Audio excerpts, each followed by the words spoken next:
स्वामी समर्थ सांगतात, आपल्या घरात खरोखर देवाचा वास आहे का हे ओळखण्यासाठी 5 सोपे संकेत मिळतात. एका भक्ताने स्वामी समर्थांना विचारलं, माझ्या घरात देवाचा वास आहे का?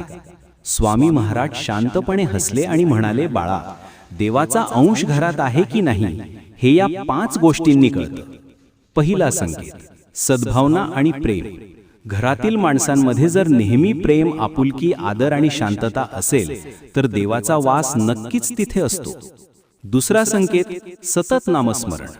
ज्या घरात रामनाम किंवा दत्त दत्त असा नामगजर होत असतो त्या घरात देव स्वतः वावरतो. तिसरा संकेत, अन्नात समाधान. अन्न हे पूर्ण ब्रह्म आहे. थोडं असो वा जास्त, सर्वजण घरात समाधानाने जेवत असतील तर ते घर देवालय बनतं. चौथा संकेत, अतिथीचा आदर सत्कार. ज्या घरात आलेल्या पाहुण्याला अतिथी देव मानून